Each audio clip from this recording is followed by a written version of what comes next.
tissue yan. Wala kang tissue eh. Wala kang Ay, tissue. hindi nga kasi direct. Hoy! Ba't may mga manok dyan? Bossing, magandang gabi po. Anong magandang gabi? Nagko-condition na kami. Nagko-kondisyon! Wala ka. Inir ko na namin kasi nga, pag di mo inir ko na, nang-aano sila, hihingal-hingal eh. Ito yung mga ano? Hindi ako nga, boss. Parang masali si aircon, tsaka si ilaw. Oo. Ano naman o? May makakala nyo diesel lang ang mahal, pati kuryente, pati Meralco ngayon napakamahal na, pati lahat. Ganyan ang tamang pag-condition ng ano. Tapos may mga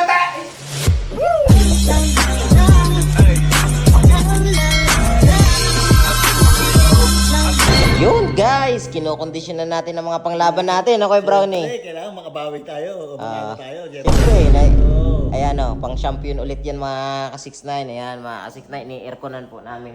Kinokondisyon po namin yan ngayon dito sa bahay ni Bossing. Eh, wala si Bossing dito din. Pina-airconan po namin yung mga manok. Ne, andiyan ka pala. Uy, pasuyo nga ako, videoan mo ako. Ipiplex ko lang tong mga manok na kinokondisyon namin ni Kuya. Kinokondisyon namin ni Kuya Brownie. Malakihan ang pusta kasi. Pasuyo Ano ako. ba kasi, tingnan mo yung ginagawa mo. Ayan mga ka-6'9". Ayan po yung mga kinokondisyon po na namin ni Kuya Brownie. Ito yung tinatawag na white kelso. Tsaka ito naman yung tinatawag na Greek ang tawagin sa amin. Pero tawag talaga dyan, ano ba tawag dito? Panawayon. Kanawayon. Kanawayon, ano? Sa Tagalog, kanawayon. Ito, ano tawag dito? Yung... Yan nga, parehas naman yung white kelso. Oo. Kaya balaban namin sa 31 mga ka-6'9", nabangan nyo. Pinokondisyon po namin, pinapailaw at saka pinapa-aircon na. Ba't ba naka-aircon? Padaig pa yung mga tao nito. Hindi kasi meron kasing sabungan ng aircon. Eh, parang masanay sila sa lamay. Ang Di ganun ba? ba yun? Yung mga big time kasi yung mga sinasabuhan namin. Kaya Di ba? mga Mga big time ka-6'9". eh. Ba't tingin nyo ba hindi magagalit si Bossing dito? Pinagtataihan yung tambahay natin, oh. Dami tae, oh. Ba't magagalit yung mga... Galit, di naman magalit. Pumupos na sa manok ko yun, paano magagalit? Kasi alam nyo, Pupusta pa yun eh. Pupusta pa yun doon. Parang 6'9". Yung magaling na mag-condition So, eh. tawa ko kanina kay Kuya Benji, dilampot yung ipot, kinain. Congrade kayo. Yung ipot, ang dami yun. Ang mahal ng kuryente ngayon, pinagkukuryente nyo yung manok. Hindi Wala yun. ganun talaga eh. Kesa namang wala sa... Alam mo, ang pagmamanok, inaalagaan din yan. Ah. Tamang pag-aalaga yan. Pag di mo ginastusan yan, wala, mahina ang dating niya sa sagrada. Huwag na huwag mo titipili sa pagkain, sa kuryente. Kailangan Ah, kayo sige. suporta. Yun na nga, ang tanong ko sa inyo ba yung kuryente? Ha? Sa inyo ba yung room na to? Eh, Eh, busing. O, nagpaalam kayong dalawa. Huwag nang paalam, di. Yung sinasabi ko. Yung sinasabi ko. Kasi, putang litik umupo yun, oh! Ay, pagpahiran mo yung ipot, kuha ka ng ano. Ha? Pahiran mo yun. Papahiran pa yan? Si Bossing ang papahiran mo na pagka ano? Gagi ka, magagalit yun sa ipot. Hindi! Bossing na marunong po na siya eh. Pag ano, Kaya mga ka-6'9" na abangan nyo yung mga galaw nito, yung sayaw nito, ilalagay namin sa comment section. Pagka sinabong po namin sa 31, abangan nyo po itong mga ka-6'9". Kelso, no? Ay! Ay! Ay! matapang! Yan, Baga, ano? matapang. Aray ko. Palaban na siya. Hindi na siya makapaghintay. Di ba? Pati ikaw tinuto ka. Palang. Kaya na sobrang sa kondisyon niya. Yan. Ay, nasobra yan. Pag-isip, nilanuan ko pa eh. Tapang yun. Saka yung mga manok mo, sosyali. Ay, ano to? Ano ba't mayroong ganito pa? Kinukondisyon ko rin yan. Kondisyon niya. Marami. Pero, huwag mo nang anihin. Kasi ano yan eh. Puro manok yan eh. Oo, nakarelax na sila. Kaya lang pagkukondisyon mga ka-6'9" na manok kasi matagal na akong nagsasabong. Kailangan ini-airconan nyo muna yung mga manok nyo bago nyo isagupa. Kasi nga, yung manok nakakapagpahinga dahil sa init ng panahon ngayon, di pwede na basta-basta lang sa labas mo ilalagay. Diba? Kailangan naka-aircon din. Dapat masanay din sila sa ilaw, hindi lang sa aircon. Kaya, Saka siyempre, parang tao lang eh. Ang pagmamanok, parang tao lang yan. Oo. Pag di mo inalagaan yung isang bagay, wala. walang mangyayari, di ba? Walang, alam ba, ikaw, Oo. hindi kita pinapakain ng masarap, naiga ka na kung saan-saan. Oo. Mahina ka. Hindi. Ano, naalis ako sa'yo. Hindi, kung manok nga. Gato talaga ito eh. Alam mo si 6'9", di ba sabi niya matagal na daw siya nagmamanok.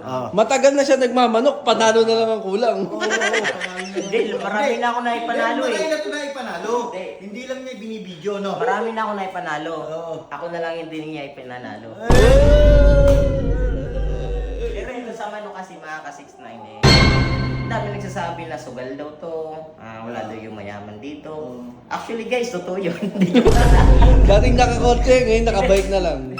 Actually guys, depende. Sa English Huwag po. nyo gawin yung negosyo, huwag nyo gawin sugal. Ang pagmamanok balanse. Iyon, oh. Yan, yun lang ang masasabi ko sa mga, Mga nag-uumpisa magmanok. At saka marami pa kayong matututunan. At marami din kayong pagkakamali na pagdadaanan. Iyon, oh. Parang si B-Boy Enriquez. Para si B. Hindi, alam mo, lahat tayo may kanya-kanyang opinion, bawat tao. Siyempre. May kanya-kanya tayong turo. Kasi lahat tayo nanggaling saan? Sa baba. Oo. Lahat tayo nanggaling sa mali. Bago tayo natuto. Iyon, oh. Di ba? Di ba, bago ka tumama, dadaan ka muna sa mali. Iyon, oh. Ganun yun. Oo. Parang si Kuya Brown eh. Ano? May asawa na. Pagdating din, may asawa rin. Iyon. Meron sa Paranaque, hindi sa Bulacan. Medyo ko lang baka maniwala yung asawa ni Kuya Brown. Sa'yo. Ito biruan lang po namin, pero totoo yun. Maray. Hindi. Sa mga kasiklay na abangan nyo na lang to sa sabong namin na. Ito, ino-condition po namin. Iyan, no? Lalagay namin yung galaw nila sa conversation. Di ba? Yan, abangan yan. Malaking parada yan. Malaking parada namin yung 6-9. Pati Yun. kapitbahay namin, pinusta na namin. Pero bro, kuha ka nga ng tissue. Alisin natin yung ipot. Kailangan inaalis. Oh, yung ipot. Kailangan malinis din yung ano yan. Baka matapakan kasi ipot, no? Hanap ka ng tissue dun. Wala ba tissue yan? Wala kang tissue eh. Wala kang Ay, hindi nga. Basta hindi mainit. Uy! Uy, oh. May mga manok Ay, dyan! Bossing, magandang gabi po. Anong magandang gabi? Nagko-condition na kami. Ano kondisyon? Sa Laban? laban. In-air ko na namin kasi nga, pag di mo in-air ko na, nang-aano sila, hihingal-hingal eh. Itong na ano? Hindi, oo nga boss. Parang masali si aircon, tsaka si ilaw. Oo. Ano naman oh. May makakala nyo diesel lang ang mahal, pati kuryente, pati Meralco ngayon napakamahal na, pati lahat. Eh, ganyan ang tamang pag-condition ng ano. Tapos may mga tayo. Kaya hindi, aalisin naman eh. Di, saglit lang kayo, mga isang oras lang kinokondisyon lang namin sa Talaga pala ito Pinasan ko na nga, hindi pa nga namumuo yan eh. Pinabayaran ko ni Kuya Bro. Tapos ginawa niyo pang... Eh di, ilalaban na kasi yan boss eh. Baka gusto mo sumama. Ito isama ko kayo dalawa sa hukay, dalawa kayo. Huwag ka na mag-alis. Ilabas niyo yan. Hindi naman dyan. Video ko kay Ramdao, tanggapan ng bisita, lalagyan niyo ng mga manaw. Eh, kinukondisyon na. Ilalaban na. 31 na. Huwag kayong dalawa kayo pagsabong. Huwag kayong dalawa kayo pagsabong. Pumupusta ka naman naman dito ah. Ba't nga, pwede naman doon sa labas ah. Eh, di ba mainit nga doon? Mainit. Eh, dito aircon para masanay sa ilaw. Di ba Kaya sa paano mga babayad ilaw? ang kuryente? Kaya na babayad ang kuryente dalawa? Ah, sinasabi ko. pag nanalo. Mag-aambag pag nanalo. Kaya na babayad ang kuryente? Ikaw, kasi ikaw ang boss. Oo, ako naman pala. May aircon pa nang pinapanood yung mga TV. Putas ka. Eh, di masasabuhan mo yung TV. Yung putas Saka ka. boss, hindi training namin yung mga manok na yan. Papalapit sa 31. Kaya na naman kinalaman ko nun. Ikaw naman pala. Wala ka talagang alam sa pagmamanok, tas lakas ng loob mo magmanok. Kinalaman ko ito na nagtanong pa ito. Kaya nga eh, kinokondisyon eh. Eh, pinakain na ng saging yan eh. Eh, hindi nga tumitigas eh. Patingin mo kaya sa iyo. Baliktado kayong dalawa. Papato ka na lang. Binasag nyo na to, tapos pati yung manok, papasok nyo pa dyan sa loob. Bayaran mo muna kaya 6 Tatawa pa kayong dalawa pag-uumpugin ko kayong dalawa Ilabas nyo yung manok din Manunod ako yung puro manok Wala mga. na eh, isang oras Kaya, na eh. konti na lang.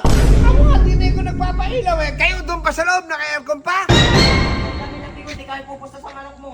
Hindi, wag ka pumusta. Yung manok ko, ako, yung manok ko nga, hindi nilang Kayo hindi ni pa sa aircon.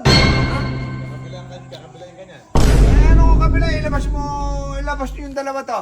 Kung ayaw yung pag-umpugin ko kayo, ilabas nyo na to. Ilabas mo Kuya Brown. Yan na nyo ilagay. Kaya yan ang gano'n yan eh. Buwat yan eh. Naka-aircon Manok naka-aircon. Saan ako manonood ng TV? Di na yung sa labas manonood. Eh, Mike, hindi pa pwede. Magdala ka lang ang upuan dyan.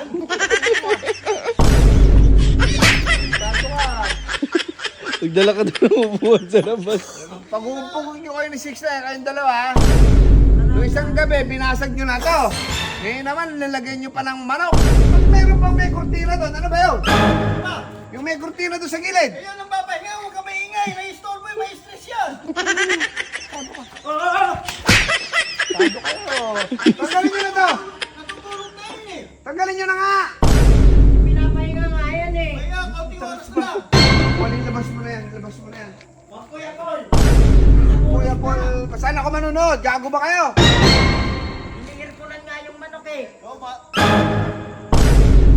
Kami nga na manok ko, dito ko nga lang pinapailawan eh. Yung manok nyo, dito pa sa loob, naka-aircon pa. Diba? Sobra naman yan. Ay, ka, Brani. Lalapit kayong dalawa, hindi? Sa? Ay, hindi na. Okay, ilabas yung mga manok. Bitawan mo ako, lalapit na ako yan eh. Kunin niyo yung mga manok dun eh. Ay, labas na, labas na.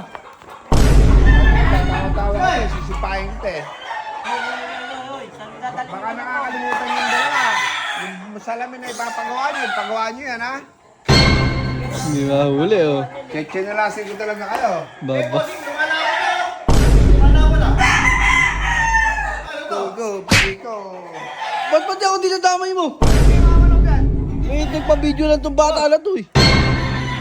Sipahin kita dyan eh. Pinoy condition nga eh. Ano kondisyon? Ikaw ay palulusutin ko sa salamin pag ako nabusit eh. Ikaw ang pinakamalit. Pinakamatigas ang ulo mo. Pag ikaw na... Kailangan ng ano kasi lamig ng manok pagka ilalaban. Giginitan ko like mo para hindi ikaw lumamig eh. At tapang mo naman busing. Natukoy ko talaga.